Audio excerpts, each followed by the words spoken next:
Good afternoon. The webinar will start momentarily.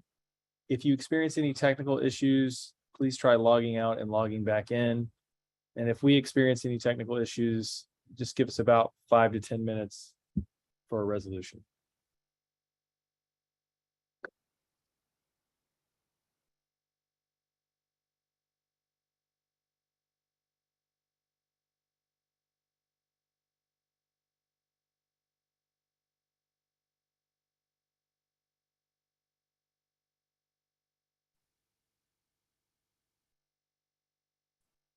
Good afternoon. My name is Mike Kothakota, and I'm the head of research here at CFP Board. I'm also a CFP professional.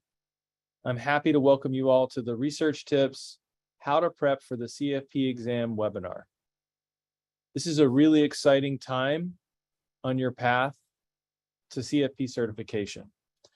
I've been there, and I know that it can seem daunting, but please stick with it.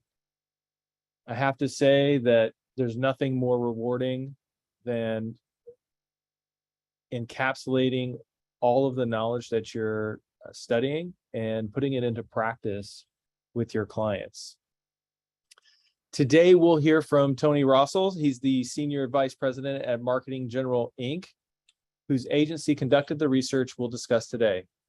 We'll touch on what successful exam takers did to prep for the CFP exam, what CFP board resources are available to you to help you study, and then we'll leave some time at the end for Q&A. My colleague, Amanda Zapata, will also help moderate this webinar. And if you have any questions, please post them in the Q&A.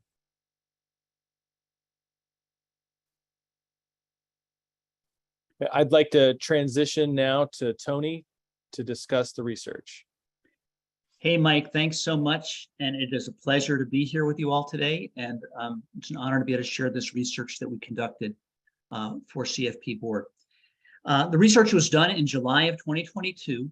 And one of the things you'll see is we did a similar study in 2019. So we'll have comparative data to see how things have changed over the last couple of years. We were fortunate to have 3,148 participants in the survey. And the survey went to people who had taken the CFP board exam over the last couple of years. So it was fresh in their minds what worked, what didn't work for them, and what helped them. What we're going to do today is we're going to look at two major areas. One is going to be how do people prepare for the exam? What did they do to get ready to take the exam? How much time did they spend studying? How long did they invest time in preparing for the exam? And then we're also going to take a look at the support that they received, both the support from CFP Board and also the support from your employer. So I hope you'll find these findings really helpful in your path as you progress. All the data that we're going to look at today is self-reported by the actual participants. And so that's a key thing. It's all coming from those 3,148 participants. So let's start out by looking at how people prep for the CFP certification exam. Let me orient you first to the slides and how we'll be looking at these today. At the very top of each slide, you'll see the key finding. What did we see in this data that we thought was important and wanted to draw and show you? Then below that, you're going to see the actual responses, percentages for each of the questions and for each of the answers that people gave. To the bottom right, you'll see a comparison, a legend. And in some cases, it's going to be comparing 2019 versus 2022. In other cases, we're going to look at actually the experiences of people who passed the exam or didn't pass the exam. So you see in this first slide we asked how long you prepared, how many months did you spend studying for the exam? And you'll notice here that there's a slight uptick this last year in 2022 of the prep time that candidates used to study for the exam. The majority of them started with 3 to 6 months before they're actually taking the exam. And in some cases, people spend up to 6 months. I think it's important to note, though, that we have passers, and we'll see passers who spent less than that time and still had success with the exam.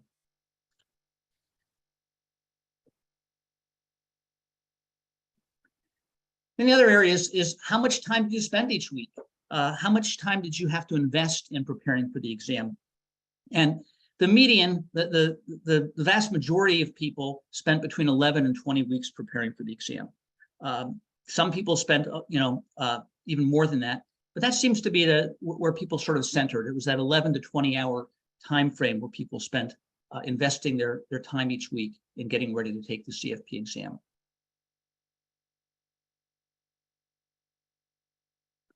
I think you'll find this really interesting, because one of the things we also looked at in our research was a comparison of those who passed the exam and those who did not pass the exam. And what you'll see here is, again, these hours invested in taking and preparing for the exam, and the outcomes, how many people passed and how many people did not pass or failed the exam.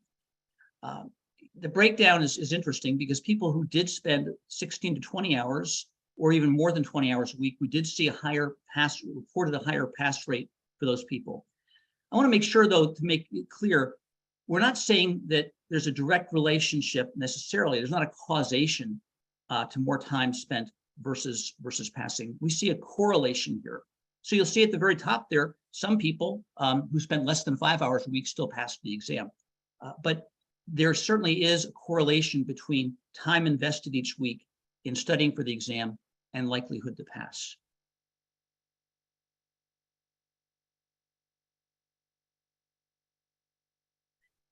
Another area that we found really interesting when we're comparing 2019 data to 2020 data is there's a big jump in folks taking advantage of the CFP Board Practice Exam.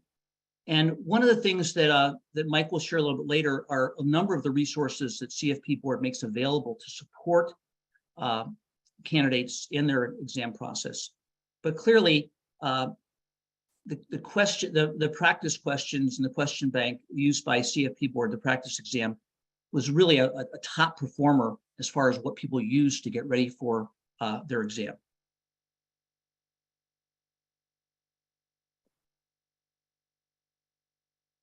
Another key area where we see some advancement in usage was really spending time doing self-assessment and performing self-assessment.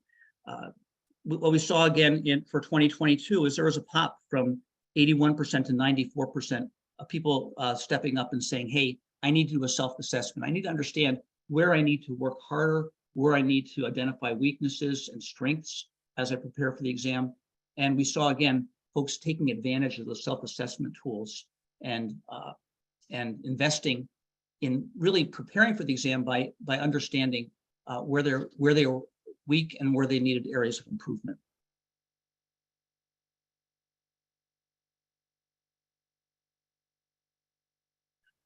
I found this really interesting. And this group, these results here are simply taken from people who took the exam in March. So it's not all the respondents over the last couple of years. But one of the things we asked them was, what was most challenging? What topics did you find most challenging in the exam? And as you can see, tax planning and estate planning were the highest areas where people found items challenging. What I found really interesting, though, was when you look at risk management, retirement savings, investment planning, the people who struggled, who did not pass the exam, they seem to find those areas were the most challenging for them. And so that might be an indicator as you prepare that there might be more time invested in risk management, more time invested in retirement savings, more time invested in investment planning. And again, this is a correlation by self-reported data, but those three areas jump out at us as challenging for topics of challenging for those people who did not successfully pass the exam.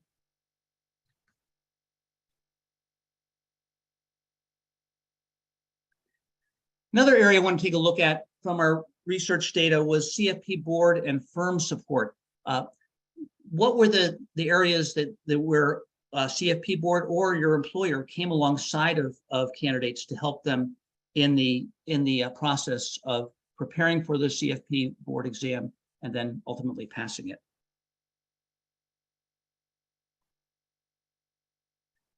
Again, we found this really interesting and I think an important point to hold on to on your part is we saw a big jump forward in people who said, one of the most helpful resource provided by CFP Board was that CFP practice exams. That was a big jump from 2019, and I think you're going to see some data a little bit later that supports that. But also, folks found the candidate forum of help. They certainly found the handbook of help. Webinars, you're all here today because people have found these webinars of help over time. Once I get through presenting the research findings, Mike's going to step in and talk through these different resources that CFP Board provides to give you a handle on how to access them, what they are, and the opportunities that each of them provide as you prepare for the exam.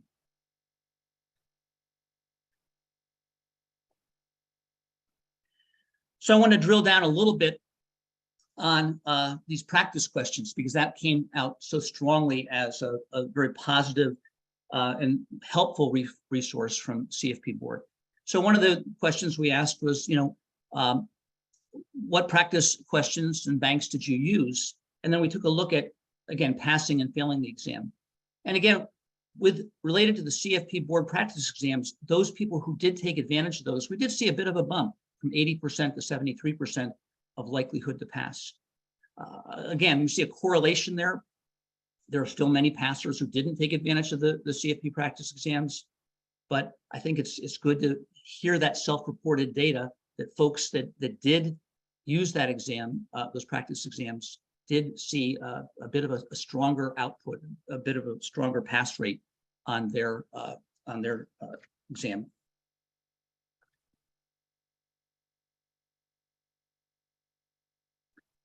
Here's an area that we found very interesting and hope is an encouragement to each of you. So one of the things we want to understand is how are employers supporting candidates in the exam prep process? And some things surprised us, and I thought we found some interesting data. About 56% of people who passed the exam actually went to their employer and asked for support, asked them to be part of the process, helping them move forward with the exam. About 12% who passed, actually the employer came to them and said, hey, yes, you're taking the exam, we want to come alongside of you and help you. We did see that people who did not go to their employer or their employer did not come to them, we did see, again, a correlation for less likelihood to pass the exam. And so the message is from this data that candidates have supplied to us, the message is probably makes a lot of sense to reach out to your employer, to say to your employer, hey, I'm in this process, I'm preparing for the CFP exam, can you come alongside me, can you help me? And we see a correlation there with positive pass rates.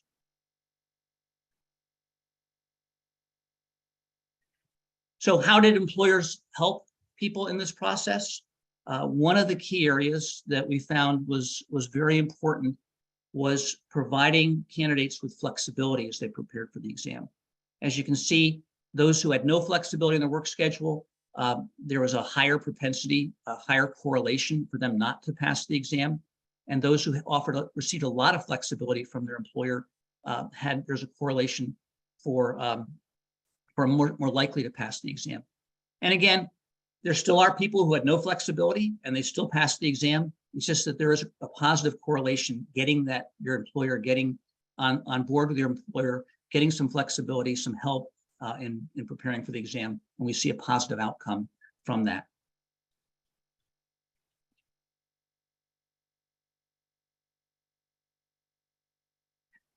Another area we asked about was, okay, if your employer is going to support you in your exam process, what are they doing? How are they they're helping?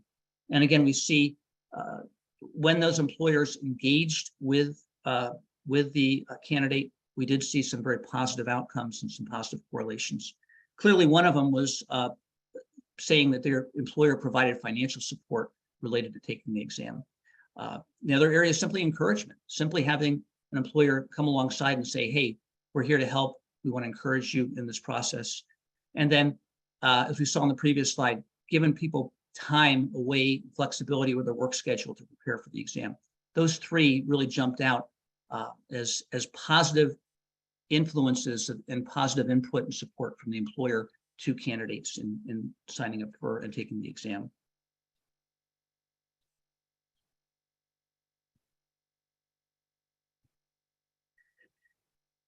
And then drill down again further on this in the area of financial support and where employers were coming alongside their candidates to help.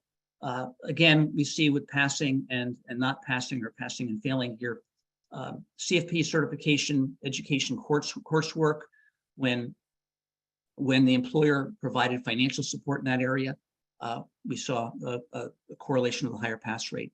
Exam review course, again, a pretty strong correlation with passing. Providing financial help for prep materials, providing financial help for the CFP certification exam fee. When none of those supports were given, we did again see a negative correlation in likelihood to pass the exam. So there is a very important role that an employer can play. It's an important aspect. Our research seems to indicate that to go to the employer and ask for help and ask them to participate in the process with you. And again, we saw positive correlations with those people who took advantage of some of the CFP resources to help them in this process, specifically with the CFP practice exams. So with that information, I want to hand it off to Mike again. And Mike's going to walk through some of these resources, very specific details, and some of these resources that CFP Board makes available that you can take advantage of to help you in this process and to give you a leg up in helping you as you pursue the CFP certification. So Mike, let me hand it off to you and let you walk through some of those resources that are available to candidates. Thanks a lot, Tony. The research Tony just shared is going to help provide a little bit of context for what we're going to talk about next. And you know, we know we already have some questions, and we know you're going to have some other questions. And maybe one of those questions might be where to access these resources. I want to go ahead and just let you know that at our last slide, we'll have the information on where you can access these resources. One of the first things we're going to talk about, you heard Tony talk about the practice exam and how the use jumped and that people found it very helpful. It is as much like the exam as possible that you would have on exam day. It's the same software experience that you're going to get. The questions are going to match the domains and knowledge topics, and then you'll have the same resources that are available for the exam. So, for example, formulas, tax tables, anything that might be, you know, changeable that is specific to this exam. So you'll be able to reference that going forward. There'll also be what I think is really important, and we'll show a screenshot here in a second, but the diagnostic score to kind of give you an idea of where you're weaker and where you're stronger to kind of help you as you move through the study process. You'll have two sets. You'll have two sets of 170 actual exam questions, which have appeared on previous exams. They won't be, to be clear, those questions will not appear on your actual exam, but these are questions that folks who have passed the exam before have taken.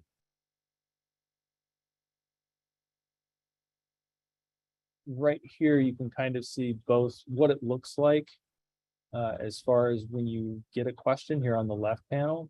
And then on the right, you get to see a little bit of your diagnostic information. So you can see how you're performing in each of those areas of the financial planning process.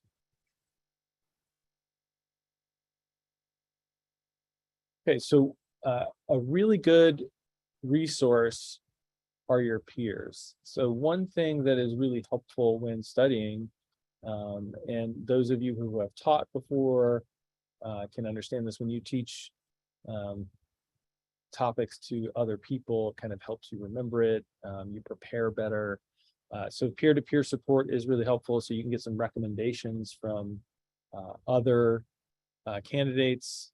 You know, they may be at a different place in studying. They may be looking at a exam that is, you know, sooner than yours. There's Ask Expert sessions where you get to talk to actual CFP professionals.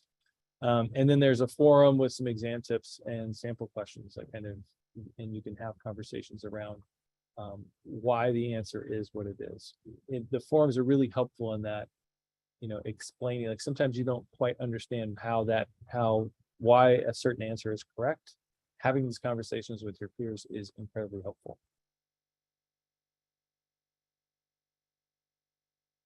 And here is just kind of a shot of where you can access the candidate forum. You can kind of see there's candidate stories. People talk about their study plans.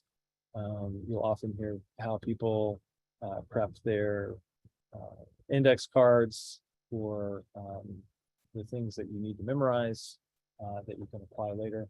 But it's a really robust site. I encourage all of you to make good use of it. All right, next we have our candidate exam handbook.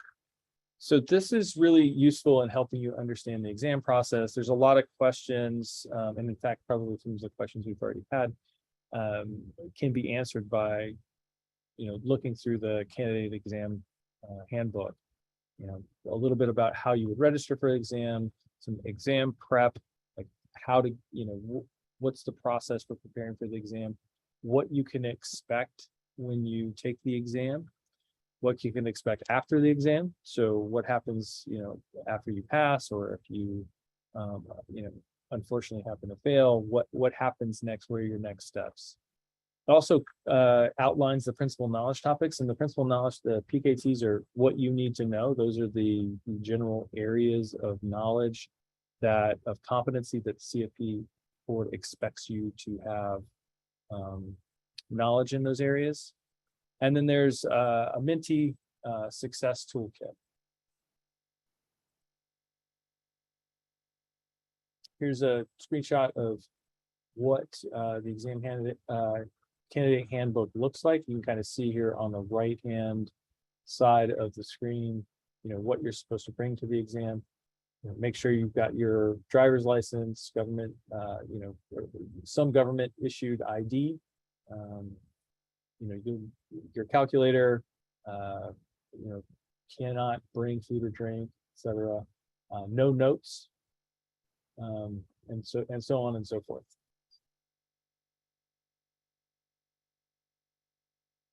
Okay, and so then we have the exam toolkit. Now this is really useful to developing your study plan. So how you're going to develop a test strategy. There, talks about the CFP Board learning objectives, and then how you can foster a supportive learning environment. There are different strategies and tools that you can use here, and that we have found to be successful in a variety of ways. Please make really good use of the candidate exam toolkit. Here's just kind of a screenshot of what that looks like. You can create your own schedule, and you can, one of the things that I find useful anytime I'm taking any sort of exam is what are your big time wasters, and then see where you're spending most of your time. Those of you who have children in school, you'll know they probably waste a lot of time on their phone. And I think it's probably no different for CFP candidates.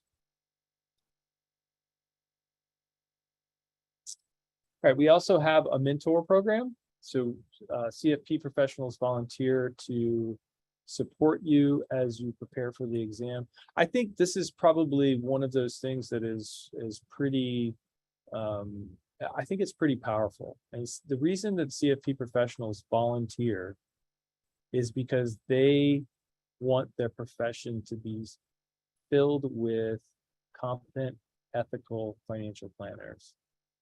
And they want to make sure that they're helping the people who want to fill that role get where they need to be. So these mentors can help you with exam prep. They can offer some advice on how they did it, maybe how they noticed other people have done it. They are really good at providing support to help keep you motivated. CFP professionals are really excited about helping candidates, helping them pass the exam. And then they can talk about, one of the things everybody likes to talk about, their exam experience and what they went through. And that shared sort of experience is, I think, really helpful for folks. You're also getting, an accountability partner throughout the process. So you may choose to partner with another, candidate, but having one of these mentors as your accountability partner is a great idea. Here's the process for finding a mentor. We'll show you the link on the website so that you can get there.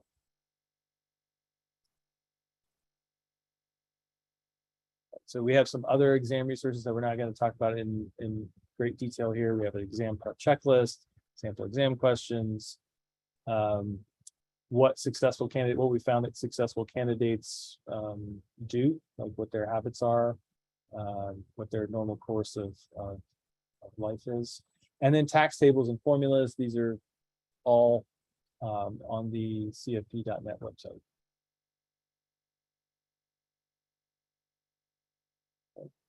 If you have any questions that we don't answer here or any other questions, you can send them to the address up here, initial cert at cfpboard.org. We also have some, if you want to reach the additional resources, any of these resources, really go to cfp.net /exam resources, and that will get you where you need to be. So thank you all for attending today's webinars. We have some time for questions. Let me, Amanda and I are gonna actually go through some of these questions and see if we can. Yeah, Mike, one of the questions that we had, and this might be something, Tony, for you, that I saw that was asked, was that related to the research slides talking about exam preparation. This was for final exam prep, right? This the research didn't include any of the coursework time. Yeah, that was an excellent question. Whoever asked it, thank you.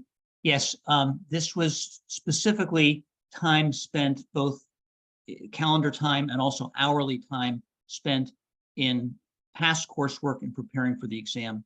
One other question that was asked that I'll just speak to quickly too, that I noticed was, what if you're not employed or if you're a student?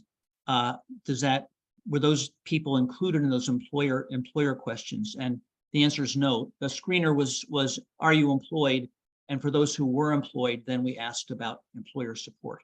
So, so just clarifying that point. Both great questions, and thanks for them. Another research-related question, Tony, is from another individual who says, it looks like about 90% of respondents passed the exam. Is this accurate, or could it be skewed by having a higher percent of respondents for those who passed? Again, a good question. We had a lot higher response rate, and you'll see it on some of those legends, a much higher response rate from passers than those who did not pass, from failures. So no, the pass rate is not 90%, but we did have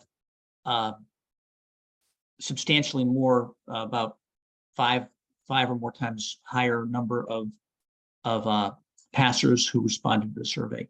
I think if you didn't pass, perhaps the desire to engage and share your experience may have been a little bit lower. Great, thank you.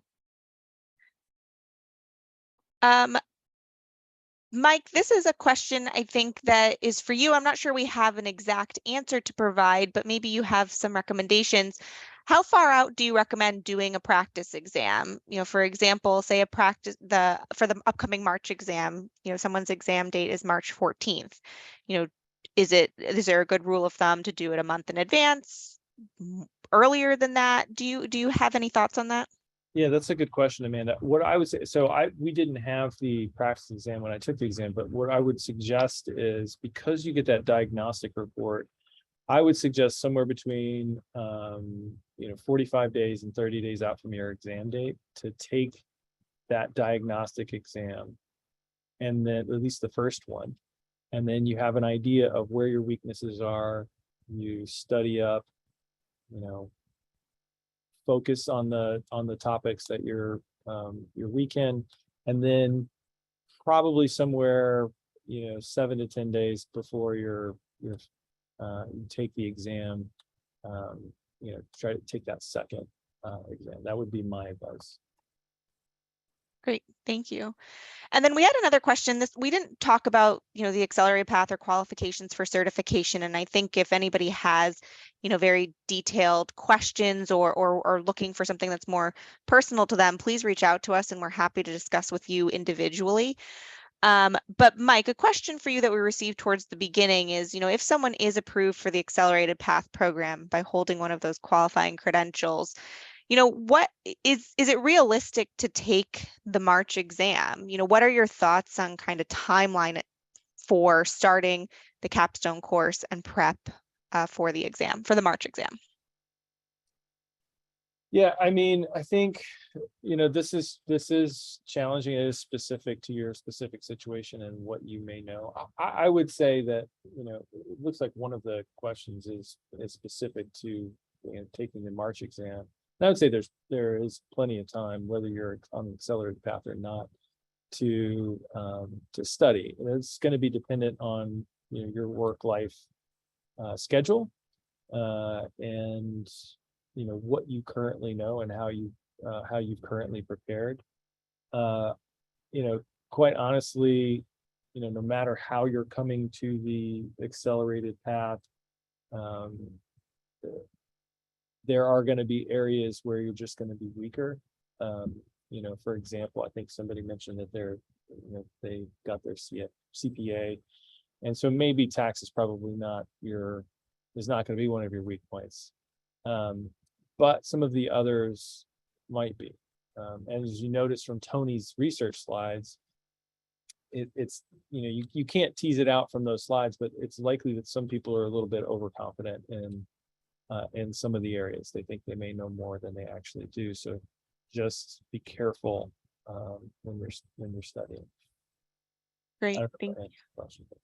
No, I think that's a good response. And I would just say, if you have any other, for this candidate who asked the question, if you have any other things specific related to, specific coursework that you need, or, what your specific path looks like, please reach out to us via email, and we can either help you via email or set up a time for a phone call. And that might be more helpful than trying to answer over the webinar.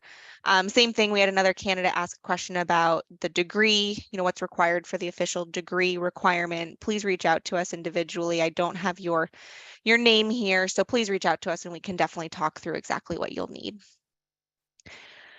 Another question we got was on the practice exam resource.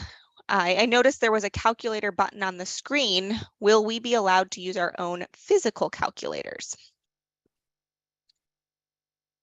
The answer to that is yes. We do have a list of approved calculators on our website. If you go to cfp.net/exam resources or cfp.net/exam, you can get a list of kind of like find a section of what to expect on exam day, and in our candidate handbook as well. And it will show you the approved list of calculators that you can bring in. And you can bring in more than one physical calculator to the exam. You can bring in spare batteries. They just have to be loose. They can't be in any sort of packaging. And as long as any sort of formulas or anything like that are covered on the calculator and you know how to clear your memory and reset that, you're good to bring in anything, multiple of whatever's on the approved list. Yeah, and just to kind of add to that, so somebody asked about the TI-83. That is actually not on the approved list of calculators. But it is probably useful to bring in either multiple calculators or multiple batteries. I've spoken to many candidates, many folks who passed the exam, and a lot of those folks were grateful that they brought in an extra calculator or batteries, because it turns out that they ran out pretty quickly into the That's great advice. Yeah. So definitely, helpful to bring in more than one. And you can bring in just like a normal basic function calculator as well.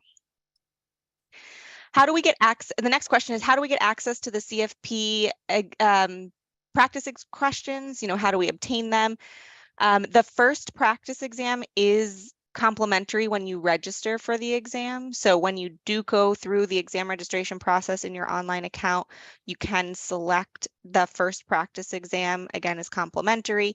If you'd like access to the second practice exam, then you can purchase that. And that's 30% off during the early bird registration.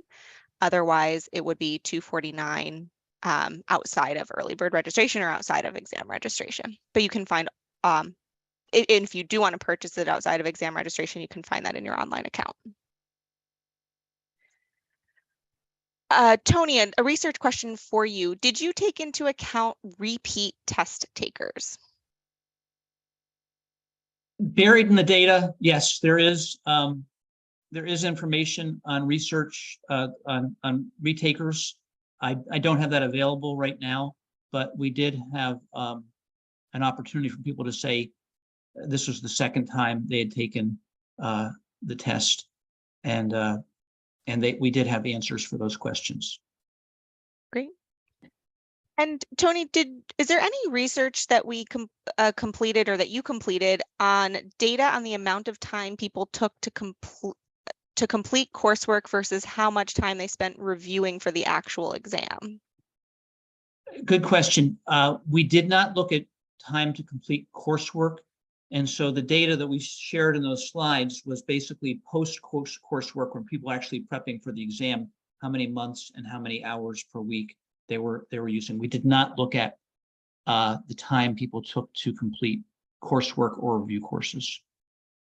Perfect. Thank you. We have a couple of other questions related to like exam day. Do you get scrap paper and pen? Yes, that will be provided to you on exam day. I'd also encourage you, like Mike mentioned, to read over the handbook that's on the website. It's a PDF. And then also I would encourage you to join the What to Expect on the CFP exam webinar. That's coming up on January 11th for the March 2023 exam. So I would encourage you to register for that if you want to have a little bit more insight into like exactly what to expect on exam day, what to, bring with you, and, looking for a little bit more of that exact exam day experience outside of what we're really focusing on today. So I definitely encourage you to register for that. And then a couple questions on the material from today's webinar. We will have this is a recorded webinar, so this will be posted on CFP Board's YouTube channel within the next week, and we will also send out a recording link to everybody who registered for today's webinar. Mike, a question for you. You talked about flashcards. What do you have any recommendations for flashcards, make your own or purchase, or, kind of talk more about flashcards here, because it looks like we have a couple questions on that. Yeah. So I don't use flashcards, but I do know that they're incredibly useful for a lot of people. But there is actually, interestingly enough, there's research on test prep and learning just in general, that creating your own flashcards is actually going to be better than buying them. The process of actually creating them helps you learn, so it's a reinforcement mechanism. So I would suggest you make your own flashcards. Great, thank you. Let's see here. Mike, this is a good question for you. Is it too late to take the next exam? You talked about this a little bit before in a previous answer, but is it too late what are your thoughts on taking the March exam?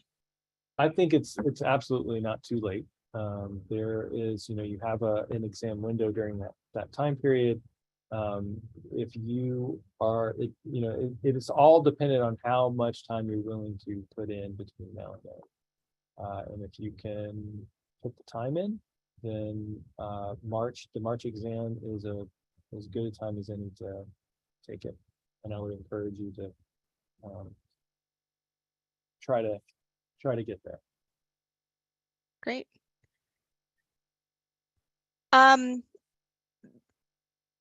This is, I think, for Mike and Tony here. Some of it's research related. I think some of it, Mike, is based off of your professional knowledge as a CFP professional. But for someone with a finance degree or working in the finance industry, does it take the same amount of prep time? I mean, I think it depends on what you're doing in the, well, so let's start with the degree. First, it's going to depend on, well, when did you get your degree and are you practicing that degree? And what was it focused on? I mean, there are going to be topics that are going to be easier for folks with a finance degree. For example, time value of money calculations are going to be a little bit easier for those folks. There's still going to be there's a lot of rules, regulations on the exam. There are a lot of things that are not quite pure finance that will be on the exam. This is financial planning. And so your finance degree may or may not have covered that. I know there are some finance degrees that have sort of a financial planning focus. In that case, maybe it's a little bit less prep time.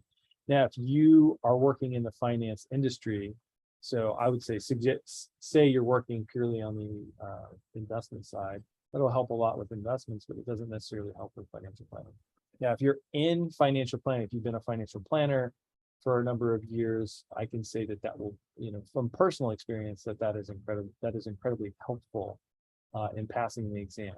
The reason is because you can draw on previous knowledge of things that you've experienced when you're applying the concepts in the principal knowledge topics.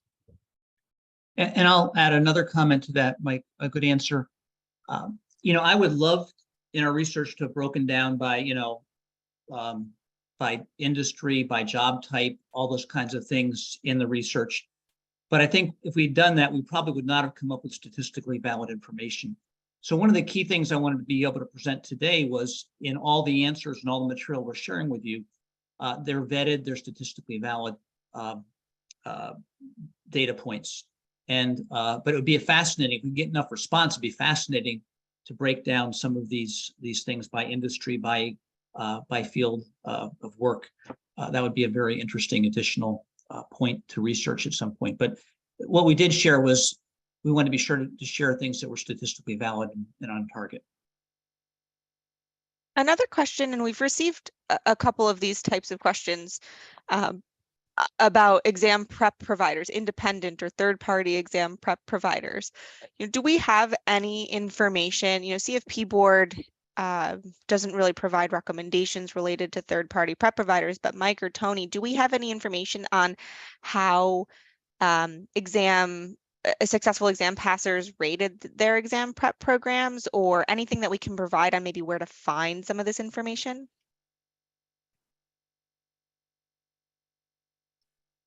That's a good question. I don't think that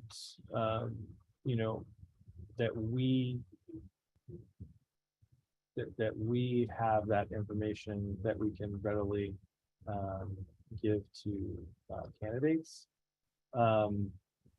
You can imagine, like, just because somebody thinks, a group of individuals thinks that one prep provider is good, is not necessarily going to help an individual. So like an individual person may work better with a different prep provider. So we try to stay away from that because we don't want to put anybody down the wrong path. I will add, though, if you sign into the forum and post that question, you'll get a lot of feedback. Yeah, I think that's a great recommendation, Tony. And just generally, if you join the forum, you'll see a lot of discussion around that already. And since the November 2022 exam just finished up, you'll see a lot of discussion around what people really liked or maybe what they didn't like so much. So definitely recommend. I would second what Tony said. Definitely recommend the forum as a resource there.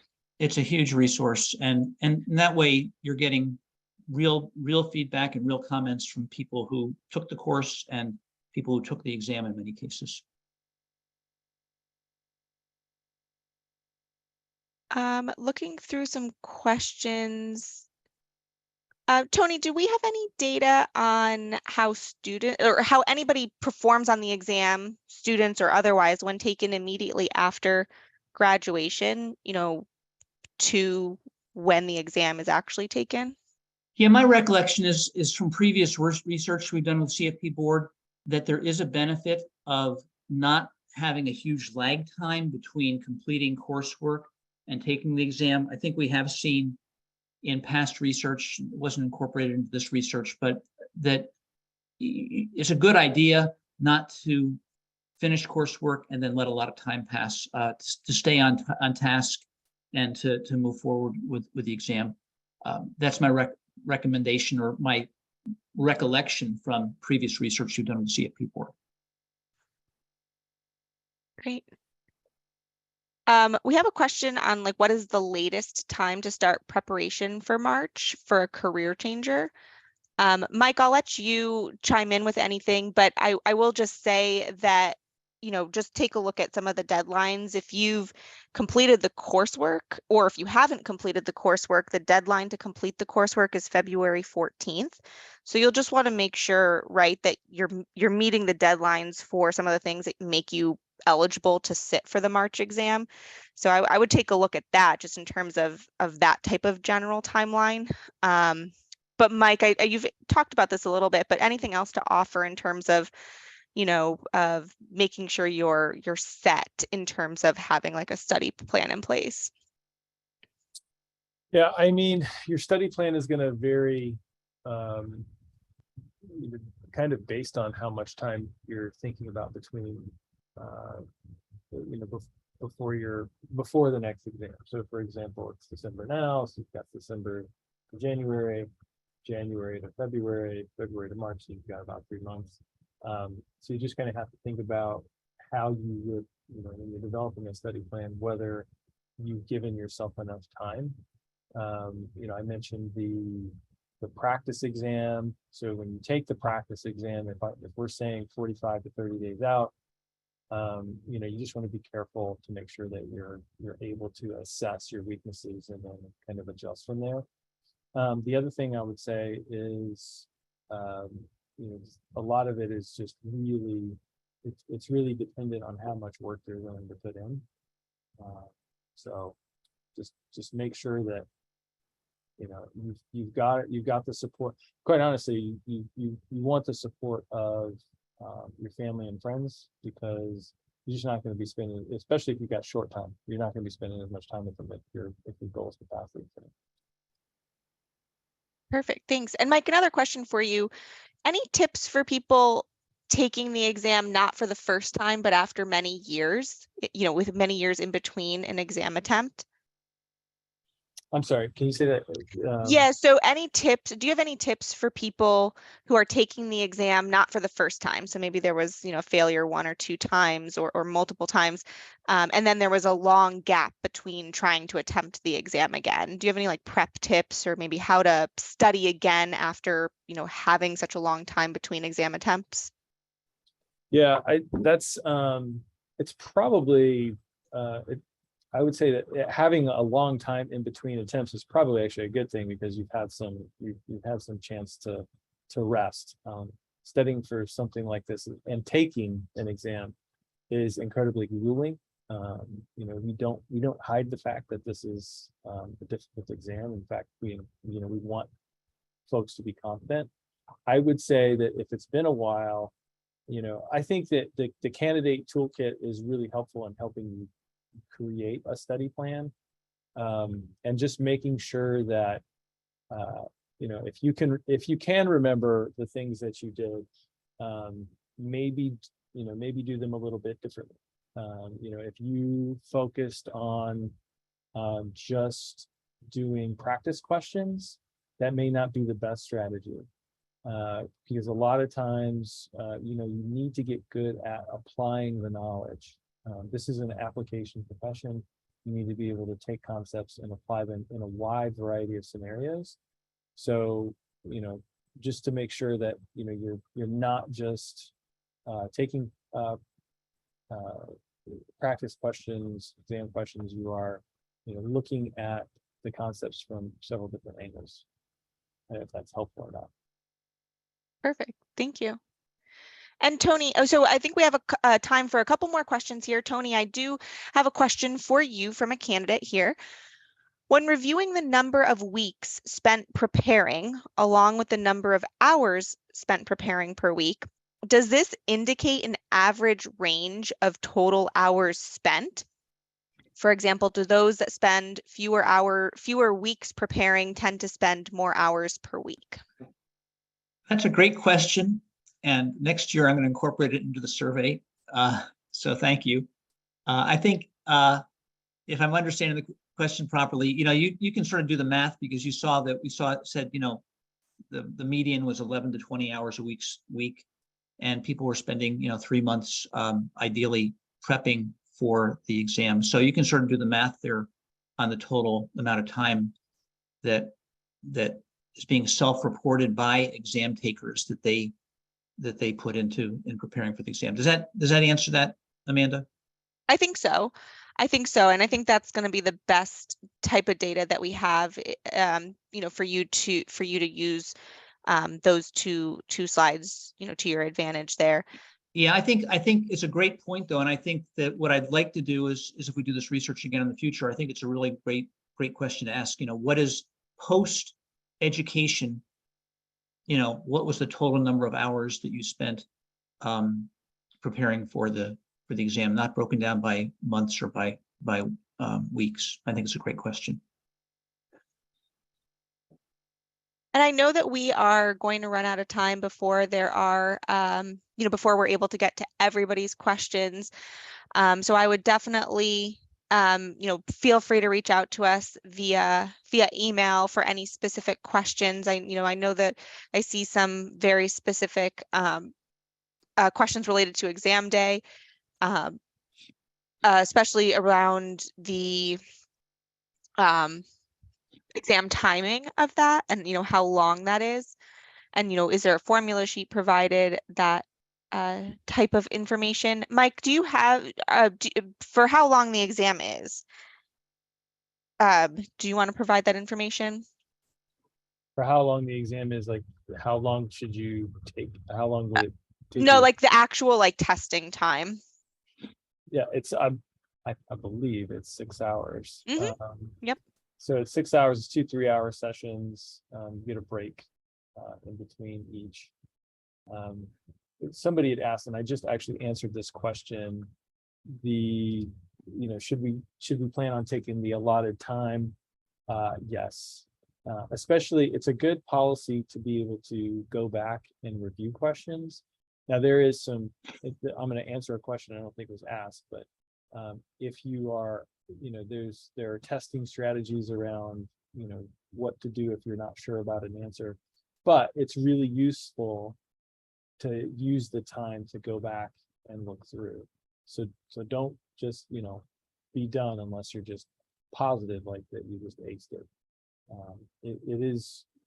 Because the exam it moves you up Bloom's taxonomy. You're applying knowledge. You're actually, solving problems. It's gonna take some time. So I would plan on doing that thing, or spending that time. Perfect.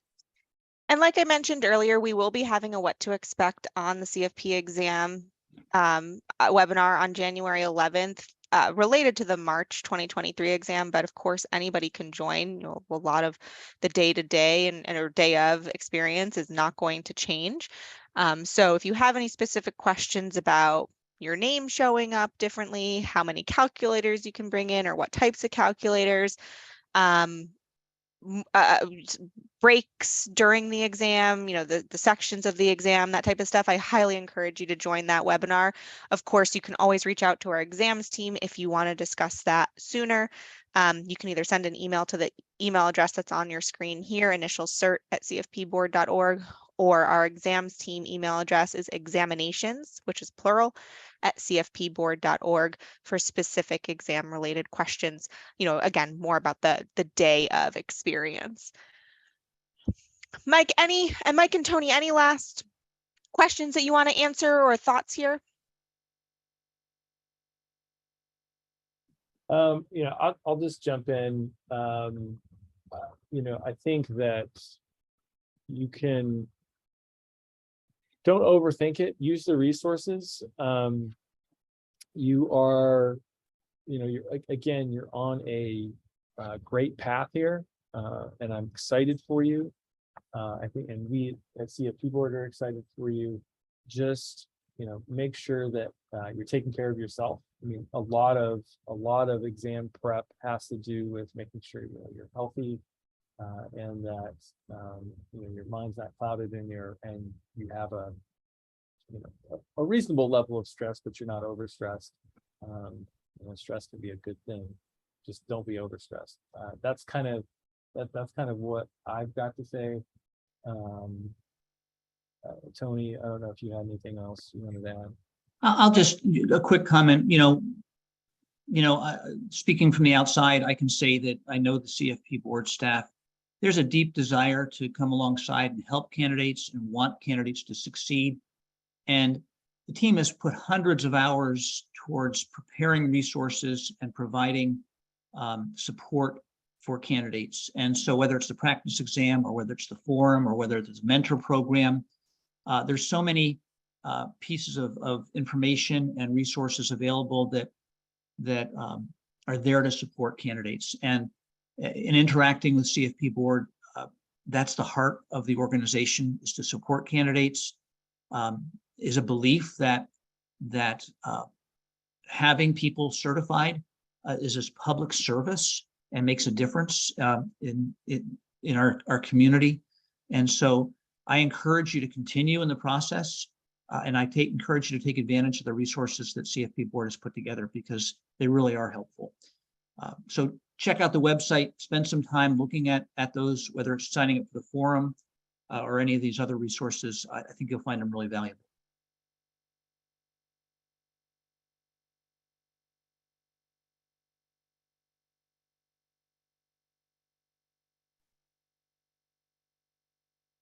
Thank you. Thank you so much, Tony. Mike, I'll let you close it out today. Yeah, thank you all for attending the webinar. We're really grateful to have you here. Thank you for the great questions.